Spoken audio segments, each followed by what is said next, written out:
नमस्कार मेरे वृषभ राशि के मित्रों। अक्टूबर खोलेगा क्या आपके लिए कोई नए रास्ते? क्या जीवन में कोई नई दिशा आपको मिल सकती है?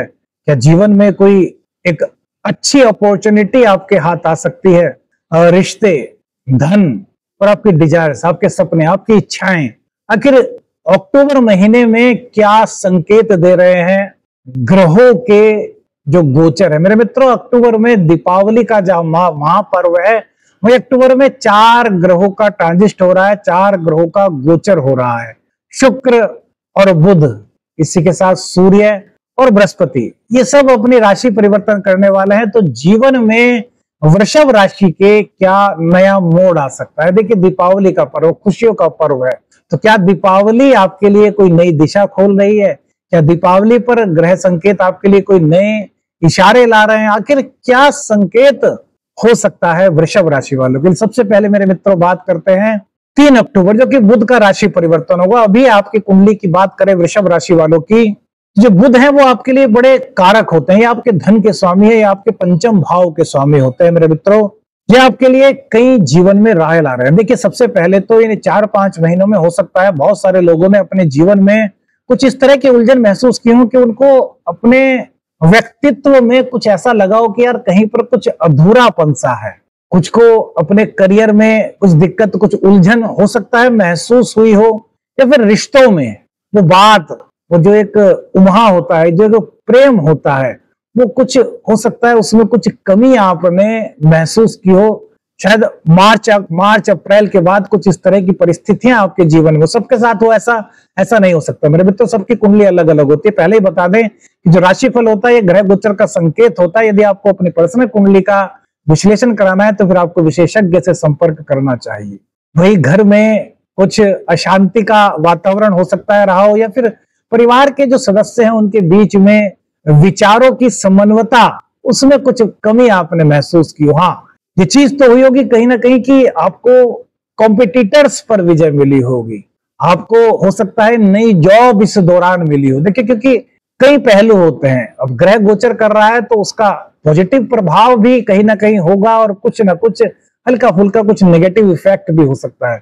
तो अब जो समय आ रहा है अक्टूबर का, जो राशिफल है उसमें जो बुध का परिवर्तन हो रहा है, बुध देव क्या है 3 अक्टूबर को तुला राशि में प्रवेश करेंगे। तो बुध देव 6ठे स्थान में आ जाएंगे मेरे मित्रों, और ये आपके धन के मालिक हैं, ये आपके प्रेम के, आपके संतान के और आपके शिक्षा के मालिक हैं।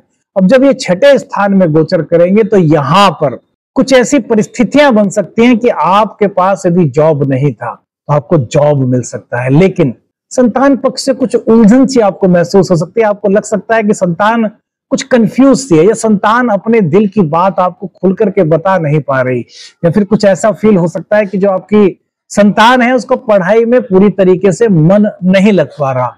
लेकिन अभी यह पूरा नहीं है, क्योंकि अभी 3 ग्रह और हैं जिनके बारे में बताना है। अभी हम आपको एक चीज का बताया। अब देखिए, धन आगमन के रास्ते आपके यहाँ पर खुल रहे हैं, नए आय के संकेत, यहाँ पर ग्रहों का जो संकेत है वो नए आय के साधन बनने की संभावना को दर्शा रहा है। इसी के साथ साथ कहां पर दिक्कत आ सकती है, थोड़ी सी प्रेम संबंधों में कुछ भ्रम हो सकता है। प्रेम संबंधों में भ्रम किस स्थिति में हो सकता है? जब संवाद की कमी हो। तो संवाद में कमी यहाँ पर बिल्कुल भी आपको नहीं होने देनी महसूस। अब रिश्ते हैं, कुटुंबीजनों से रिश्ते, पारिवारिक रिश्ते, तो यहाँ के स्वामी भी बुध हैं।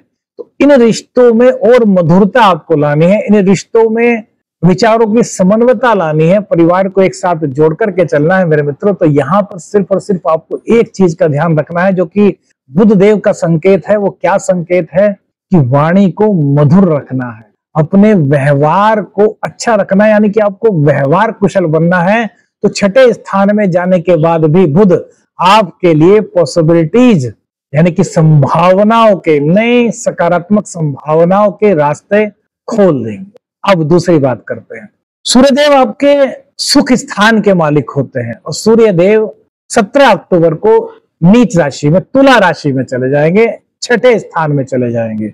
तो जो चतुर्थ के स्वामी हैं वो 6ठे स्थान में चले जाएंगे। तो यहां पर आपको इसका कोई नेगेटिव इंपैक्ट नहीं मिलेगा, क्योंकि सूर्य को 6ठे 8वें का दोष मेरे मित्रों नहीं लगता। हल्का क्या दिक्कत हो सकती है कि पिता के साथ में विचारों में कुछ भिन्नता हो सकती है। जैसे कि आप पिताजी के व्यापार को संभाल रहे हैं या फिर आप व्यापार कर रहे हैं, पिताजी की सलाह लेते हैं, तो पिताजी के और आपके विचार थोड़े से भिन्न हो सकते हैं। तो इस दिक्कत से बचने के लिए आपको क्या करना है, आपको अपने पिताजी के चरण स्पर्श करके उनको आशीर्वाद लेना है और सूर्य देव को रोजाना अर्घ देना है। अब बात करते हैं अगले गोचर की, जो कि शुक्र देव का गोचर हो रहा है। शुक्र देव मेरे मित्रों कन्या राशि में प्रवेश करेंगे 9 अक्टूबर को। शुक्रदेव आपके लग्नेश होते हैं, शुक्रदेव आपके 6th हाउस के लॉर्ड होते हैं और ये 5वें भाव में चले जाएंगे। तो यहाँ क्या संकेत हो सकता है? देखिए, जब भी वैदिक एस्ट्रोलॉजी के अनुसार और ज्योतिष के मर्मज्ञों के अनुसार कोई भी ग्रह अपनी नीच राशि में गोचर करता है तो यहाँ पर जो शुभता होती है उसमें कमी आ जाती है। लेकिन मेरे मित्रों, शुक्रदेव क्या है? सुखों के कारक हैं। ये पंचम भाव में जा रहे हैं, तो पंचम भाव में जाकर के यानी कि 9 अक्टूबर के बाद क्या होगा कि संतान को एक नया रास्ता आपके मिल सकता है। संतान अगर शिक्षा में कहीं कंफ्यूज थी तो उसका वो कंफ्यूजन दूर हो सकता है। प्रेम संबंधों के लिए हमने कहा कि कुछ गलतफहमियां हो सकती हैं, इसके लिए संवाद आपको करना जरूरी है। लेकिन शुक्र का पंचम भाव में आना, भले ही वो नीच राशि में आ रहे हैं, कन्या राशि में आ रहे हैं, लेकिन वो आपके प्रेम संबंधों में एक गहराई दे सकते। यदि आपका प्यार सच्चा है तो आपका प्यार और गहरा हो सकता है, और यदि केवल आकर्षण मात्र आपका प्रेम है तो फिर यहाँ पर इसके लिए हम मेरे मित्रों कोई भी संकेत नहीं बता सकते, क्योंकि यहाँ पंचम भाव जो है वो प्रेम का संकेत देता है। और प्रेम शुक्र कारक ही प्रेम का है, भोग का है, विलासिता का है, लग्जरियस थिंग्स का है, सुख सुविधाओं का जो कारक है वो शुक्र देव है। तो वीनस देव जब अपनी नीच राशि में जा रहे हैं तब भी आपके लिए नई पॉसिबिलिटीज को ये लेकर के आ रहे हैं। हाँ, यहाँ पर ध्यान क्या रखना है, थोड़ा सा स्वास्थ्य संबंधी कुछ दिक्कत हो सकती है, पेट संबंधी कुछ दिक्कत, पाचन संबंधी कोई दिक्कत, या फिर हो सकता है कि आप खुद को ऐसा महसूस करें कि जैसे कि आप कार्य करने के लिए तैयार तो हैं, लेकिन आप में अंदर ही अंदर कुछ आप फील करेंगे एनर्जी की कमी हो रही है। तो अब उसको कैसे बूस्ट किया जाए? अब ये किस कारण से हो रहा है, क्यों फील हो रहा है? फील होने का मतलब क्या है कि चंद्र राशि के आधार पर जो ग्रह अपना स्थान परिवर्तन कर रहे हैं तो वो चंद्र पर प्रभाव डाल रहे हैं, और चंद्र पर प्रभाव डालने के कारण हमारी फीलिंग्स वैसी बन रही है। तो इसको कैसे पॉजिटिव किया जाए? यदि किसी काम को करने से आपको हल्का फुल्का से लग रहा है कि आप उसको कर पाएंगे, नहीं कर पाएंगे, तो उस काम को एक बार हाथ में ले लीजिए, थोड़ी सी मेहनत करेंगे और वो काम आपको आसान लगने लगेगा। क्यों लगने लगेगा? इसका भी कारण सुनिए मेरे मित्रों। राहु देव आपके 10th भाव में, और राहु देव 10th भाव में बैठ करके कुछ उलझन तो दे रहे हैं, लेकिन ये आपको पॉजिटिविटी भी दे रहे हैं, ये आपके सोचने समझने के तरीके में एक नई दिशा दे रहे हैं। इसलिए राहु और केतु, इनको खाली नेगेटिव वे में मत लीजिए, ये पॉजिटिव भी बहुत देते हैं। जब ये पॉजिटिव वे में आते हैं तो सोचने की दिशा को बदल देते हैं, और सोचने की दिशा ही हमारे कई मामलों में हमें सफलता दिला देती है। अब जो महागोचर हो रहा है वो है बृहस्पति देव का। बृहस्पति देव जो है 19 अक्टूबर को अपनी उच्च राशि में गोचर करेंगे। बृहस्पति देव आपके कहाँ के कारक है? बृहस्पति देव आपके अष्टम के मालिक हैं, और बृहस्पति देव आपके 11वें स्थान के मालिक हैं, और ये चले जाएंगे आपके कहां पर? 3rd हाउस में। तो यात्राओं से आपको लाभ मिलेगा, भाई बहनों का सपोर्ट आपको मिलेगा, धार्मिक यात्राएं आपकी हो सकती हैं, आध्यात्मिकता का भाव आपके अंदर और अधिक जागृत हो सकता है। पिताजी का सपोर्ट, हमने कहा था ना अभी तुला राशि में जा रहे हैं सूर्य, तो यहाँ पर थोड़ी सी यहाँ पर विचारों में भिन्नता हो सकती है। लेकिन जैसे ही गुरुदेव का 19 तारीख में ट्रांजिट अपनी उच्च राशि कर्क राशि में होगा तो पिताजी का आशीर्वाद आपको मिलेगा। पिताजी की सलाह से आप अपने करियर में नई ऊंचाइयां प्राप्त कर सकते हैं। आपके मित्रों का साथ आपको मिलेगा। आपकी इच्छाओं के पूर्ण होने का समय गुरुदेव की कृपा से अक्टूबर माह में आपको मिल रहा है। तो यानी कि दीपावली पर गुरुदेव के आशीर्वाद से आपके घर में खुशियों की एक बयार आ सकती है। प्रयास क्या करने हैं उसके लिए देखिए। अब गुरुदेव से 3rd हाउस में है, तो 3rd हाउस का मतलब क्या है? सबसे पहले आदमी की इच्छा होती है कि यार हमारे पास हमारी आर्थिक स्थिति मजबूत हो जाए। तो उसके लिए जो गुरुदेव का ट्रांजिट हो रहा है 3rd हाउस में, तो आप यात्रा, यदि आपका यात्रा से जुड़ा हुआ कार्य है, आपका मार्केटिंग से जुड़ा हुआ कार्य है, आप टीचर हैं, आप मोटिवेशनल स्पीकर हैं, आप ज्ञान देने का कार्य करते हैं, और उसमें कुछ यात्राएं यदि आपकी शामिल हो जाती हैं तो आपके यहाँ पर आय के नए स्रोत बन सकते हैं। यानी कि बृहस्पति देव की कृपा से आपके पास आपकी कुछ आर्थिक स्थिति को ये मजबूत कर सकते हैं। वहीं पर अष्टम भाव के स्वामी है, तो अष्टम भाव के स्वामी किसके लिए अच्छे होंगे? जो लोग शोध कर रहे हैं। अब जो विद्यार्थी है, जो रिसर्च फील्ड से जुड़े हुए हैं, जो नई शोध कर रहे हैं, जो आध्यात्मिक फील्ड में है, जो साधनाएं कर रहे हैं, जो मंत्र सिद्धि प्राप्त करना चाहते हैं, जो गुरु के बताए हुए रास्ते पर चल रहे हैं, उनके लिए यहाँ पर नई उपलब्धि का मार्ग ये हो सकता है। धन के मामले में ये आपके लिए पॉजिटिव संकेत दे रहे हैं। रिश्तों को मजबूत कैसे करें, क्योंकि राहु की जो दृष्टि है वो चतुर्थ भाव पर भी है और सेकंड हाउस पर भी है।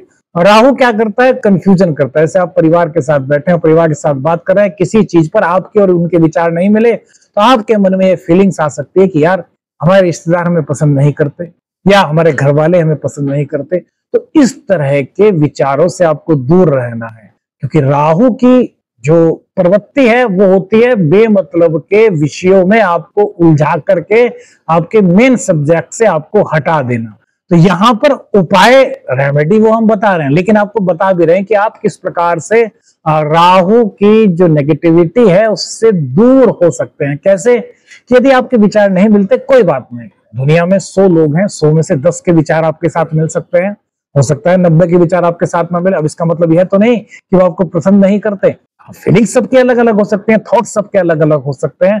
तो यहाँ पर आपको क्या करना है, विचार नहीं मिलते कोई बात नहीं, आप उनको अपने विचारों से दोबारा अवगत कराइए। वो नहीं अवगत हो रहे, कोई बात नहीं, उनकी बात को एक बार और सुनिए, क्या पता उनकी बात से आप इंस्पायर हो जाएं, या फिर जब आप उनकी हाँ में थोड़ा सा हाँ हिलाएं तो वो पोलाइट हो जाए और कहें कि यार बात तो इनकी भी सही है, और आप दोनों एक कंक्लूजन पर पहुंच सके। इसका मतलब रिश्तों में मधुरता का आगाज ये अक्टूबर का महीना आपके जीवन में, यानी कि तरुस जोडियक साइन के जीवन में नई सफलता, नए अवसर और एक नया आरंभ, सकारात्मक आरंभ ग्रह गोचर का संकेत आपके जीवन में ला सकता है। आप देखिए, अब आपको सिर्फ 3 उपाय हम बता रहे हैं जिससे कि आपके जीवन में पॉजिटिविटी बढ़ सकती है। वो क्या उपाय?